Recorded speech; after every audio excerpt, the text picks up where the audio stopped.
I think we're moving past the point where this is silly. I think we're moving past the point where this is irritating.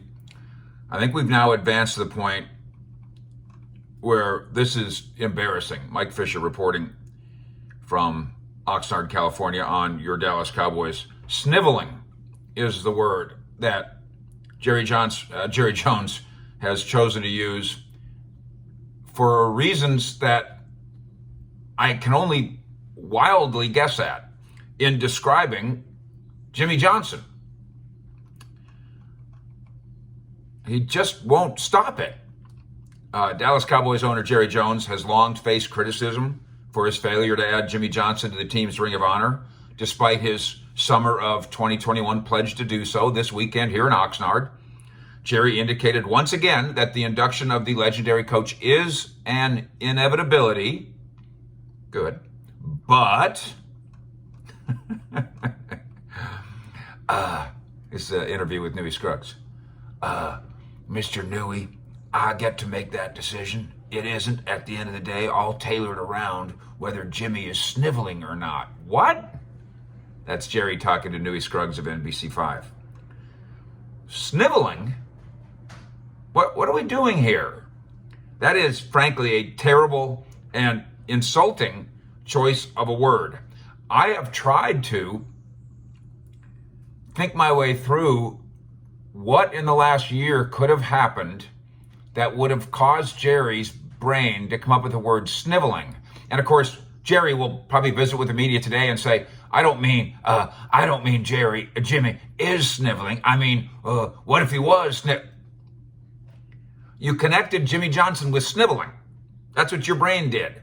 Now, last regular season, after Jerry made his national pledge to definitely, positively, absolutely induct Jimmy, somebody went on Twitter and said, Jimmy, have you heard anything from Jerry? And Jimmy on Twitter said, not a word. Now, as I pointed out at the time, Jimmy didn't have to do that. Jimmy could have laid low. He could have chosen to be the bigger man and just lay low. You don't have to answer Twitter questions. If you follow Jimmy Johnson on Twitter, he doesn't answer every time somebody, but he answered that one. That wasn't sniveling. I thought it was ill-advised, but well within his right.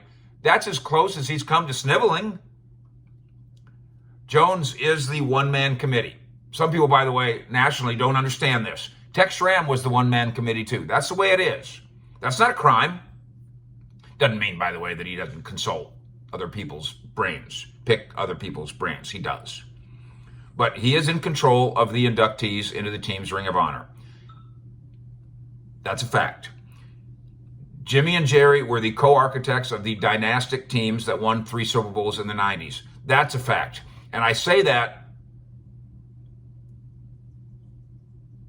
with purpose. Co-architects.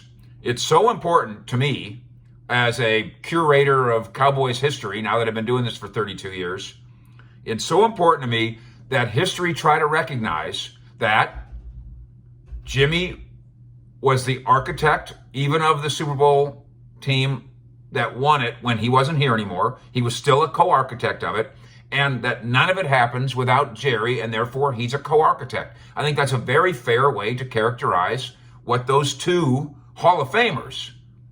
By the way, now we've got a Cowboy Hall of Famer who's not in the Ring of Honor. Also embarrassing. Jones has said some of the right things about Johnson, despite their status as frenemies. That much is clear. Nevertheless, here we are a year later. And Johnson, despite the fact that, like Jones, they're in the Pro Football Hall of Fame, still has not seen his name emblazoned on the facade at AT&T Stadium. Scruggs asked Jones a question by telling the owner it seemed very petty for Johnson not to be at the Ring of Honor. And then Jerry went off a little bit. It's BS for anybody to be making anything of that. I said I'm going to put him in. Now, when I put him in, and the circumstances, and what I do with that,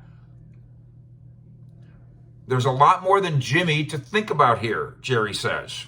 This is important. And I've got a lot of the other lives out here that have laid a lot on the line on the field that need to be in the Ring of Honor as well. Not in front of, but as well. On the field. Talk about great players. And so how I do that and what I do with it, I get to make that decision. And it isn't, at the end of the day, all tailored around whether Jimmy is sniveling or not. Now, let's pick through this and understand what he's saying, because there's a nugget of truth buried in here. Okay? I think Jerry is bothered that the world thinks this is all about Jimmy. It's Jimmy's time, Jimmy's time, it's Jimmy's time. When, in Jerry's view, first of all, he's not comfortable with this, obviously, at all. But Jerry's also thinking, okay, but what about that great player from the 60s? What about that great player from the 70s? What about the guys who've been great players for me, which I think is probably a priority for him? What about them? Should guys on the field get in before coaches do? That's a valid thought. Of course, there's easy solutions. You simply induct multiple guys over the course of a year. There's no ceiling. This isn't just like the stupid Pro Football Hall of Fame that has a ceiling number. Jerry could induct a guy in the Ring of Honor at every home game this year if he wanted to. That might be excessive. But if you really thought, you know what, we have 8 guys that need to get in, you could do it this year. What Jerry's bucking here is, and this is a mistake, and it's a marketing and public relations mistake of the sort that he rarely makes. The reason I believe that he's bucking here is because this is what the audience wants so badly. This is what you want so badly.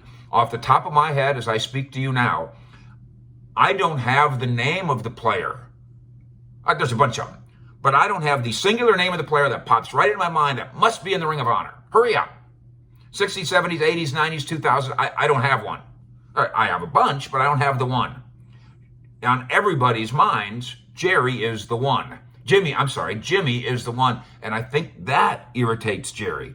I think it irritates Jerry that this is the question he gets pushed on all the time. And it's obviously a question about a person with whom he has a negative view. Otherwise, sniveling doesn't come out of his mouth. In the comments below, and by the way, thank you for commenting, liking, and subscribing to what we do here as we bring you updates from Cowboys headquarters in Oxnard and beyond. You tell me, you give me the names. What are the other names that Jerry's thinking of when he says we got to get the guys on the field? Not ahead of, but also, maybe ahead of. If that's a discussion item that Jerry wants acknowledged, let's discuss it. Who are those names? Who from the 60s, 70s, 80s, 90s, 2000s, and even more recently? Who's missing? If you remember old RFK Stadium in Washington, they had a wall of honor or whatever they called it. And it was embarrassing in a different way. They not only had great Washington football players up there, they had Billie Jean King was up there because she once played a tennis match at RFK Stadium. It seemed like I should go look. It just seemed like there was hundreds of names up there. That's too much. It needs to be special. Billie Jean King probably doesn't even remember that she's in the Washington RFK Ring of Honor. And maybe only cared because she's polite.